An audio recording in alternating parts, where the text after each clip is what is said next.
دوستو، ایک شخص تھا عقبہ ابن معیط۔ اس نے نبی کریم صلی اللہ علیہ وسلم کی گردن مبارک اور پیٹھ کے درمیان ایک اونٹ کی اوجھڑی کو لا کر کے رکھ دیا تھا۔ یہ واقعہ کیا ہے؟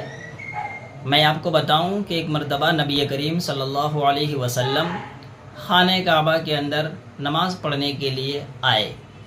آپ صلی اللہ علیہ وسلم کے ساتھ حضرت عبداللہ ابن مسعود رضی اللہ تعالی عنہ بھی ہمیشہ رہتے تھے، یعنی آپ کی خدمت میں رہتے تھے۔ اور آپ کو معلوم ہے کہ خانہ کعبہ کی دوسری جانب معمول کے مطابق اس وقت ابو جہل اپنی پوری کی پوری ٹیم کو لے کر کے بیٹھتا تھا، باتیں کرتا تھا، گپ شپ لگاتا تھا۔ ایک بار ایسے ہی ہوا کہ وہ اپنی پوری ٹیم کو لے کر کے بیٹھا ہوا تھا۔ نبی کریم صلی اللہ علیہ وسلم آئے اور اپنے عادت کے مطابق وضو بنا کر کے نماز پڑھنے لگے۔ اس چیز سے ابو جہل اور اس کی پوری ٹیم کو بہت زیادہ خلجان اور پریشانی ہوتی تھی کہ یہ کیا ہے، ہم لوگ یہاں بیٹھے ہوئے ہیں۔ بات چھڑی، آپس میں وہ لوگ محمد رسول اللہ صلی اللہ علیہ وسلم کے بارے میں مشورہ کرنے لگے کہ آخر کیسے کیا کیا جائے۔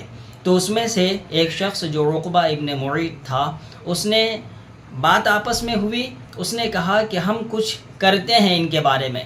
لوگوں نے رائے دی کہ آخر کیا کیا جائے۔ اس میں ابو جہل نے کہا، لوگوں نے کہا جو ان کے درمیان بیٹھے ہوئے تھے کہ کوئی شخص فلاں قبیلے سے اونٹ کی اوجھڑی لے کر کے آئے گا تاکہ لا کر کے ان کے گردن میں جب وہ سجدے میں جائیں تو ڈال دیا جائے۔ یہ ایک طرح سے آپ صلی اللہ علیہ وسلم کو ذلیل کرنے کی کوشش کر رہے تھے۔ اس بات کے اوپر عقبہ ابن معیط تیار ہو گیا کہ میں وہاں سے اوجھڑی لے کر کے آتا ہوں۔ نبی کریم صلی اللہ علیہ وسلم لمبی لمبی نمازیں پڑھتے تھے۔ آپ نماز کی ہی حالت میں ابھی تھے کہ عقبہ ابن معیط اونٹ کی اوجھڑی کو وہاں سے اٹھا کر کے لایا، اور لانے کے بعد انتظار کر رہا تھا نبی کریم صلی اللہ علیہ وسلم کے سجدے میں جانے کا۔ نبی کریم صلی اللہ علیہ وسلم جب سجدے میں گئے تو اس نے پوری کی پوری اوجھڑی کو اٹھا کر کے نبی کریم صلی اللہ علیہ وسلم کے گردن مبارک پر ڈال دیا۔ اب وہ ڈالنا تھا کہ ادھر ابو جہل اور اس کی پوری ٹیم ہنسنے لگی اور مزہ لینے لگی، ایک دوسرے کے ساتھ قہقہا لگانے لگے۔ ادھر نبی کریم صلی اللہ علیہ وسلم کی گردن مبارک اس وزن سے اتنی دب گئی کہ آپ صلی اللہ علیہ وسلم اٹھ نہیں سکتے تھے۔ عبداللہ ابن مسعود رضی اللہ تعالی عنہ جو بالکل کمزور صحابی تھے، ضعیف البدن تھے، نحیف البدن تھے، انہوں نے نبی کریم صلی اللہ علیہ وسلم کی مدد نہیں کر پائے، اس لیے کہ وہ اس اوجھڑی کو اٹھا نہیں سکتے تھے، ہلا ہی نہیں سکتے تھے۔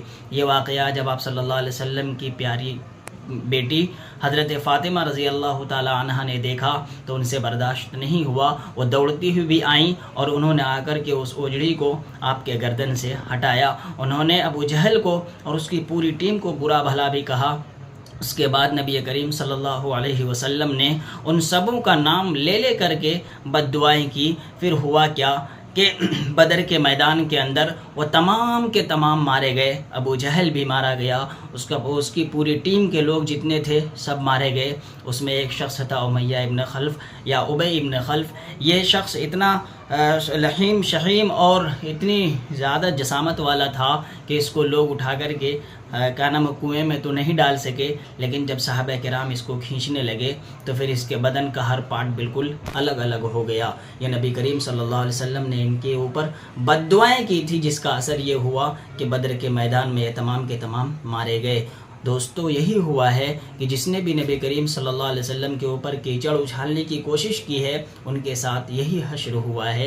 آگے آنے والے میں بھی جو لوگ نبی کریم صلی اللہ علیہ وسلم کے اوپر کیچڑ اچھالتے ہیں، ان کا حشر یہی ہوگا انشاءاللہ تعالی۔